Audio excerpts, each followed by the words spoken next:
Hero கிளாஸ்ல உட்காந்துட்டு மலர் teacher மேல பார்க்க சொல்றான். அவங்களும் நெத்தியில என்ன இருக்குன்னு பாக்குறாங்க.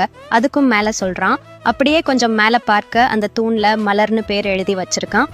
அதை பார்த்துட்டு அவங்களுக்கு ஒன்றும் சொல்றதுக்கு இல்லை. இப்போ டான்ஸ்க்காக ப்ராக்டிஸ் எடுக்கிறாங்க.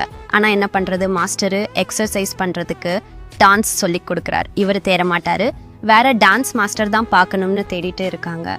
மலர் ஹீரோக்கு கால் பண்ணி எந்த இது பயங்கர பிஸியானோ மலையாளத்தில் கேட்குறாங்க.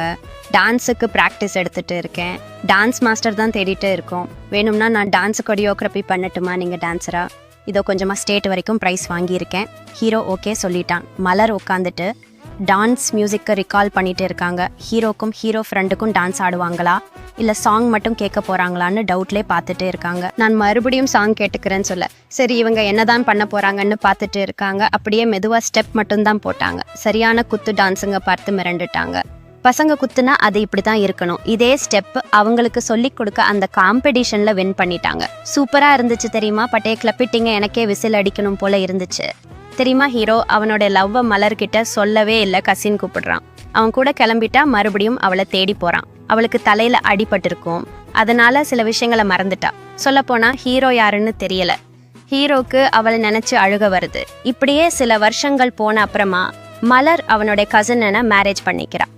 இது வரைக்கும் ஹீரோ யாருன்னு அவளுக்கு தெரியல. ஹீரோ அழுதுட்டே போறான். இப்ப ஹீரோக்கும் கல்யாணத்துல மலர் வாரா. மறுபடியும் விஷ் பண்ற மலருக்கு பழைய மெமரிஸ் வந்துருச்சு. மலர் ஹஸ்பண்ட் நீ அவன்கிட்ட எதுவும் சொல்லலையா, அவன் சந்தோஷமா இருக்கான், அது போதும். எனக்கு ஹீரோக்கு மொத்தம் 3 லவ் இருக்கும். அதெல்லாம் காட்டி கதையை முடிக்கிறாங்க.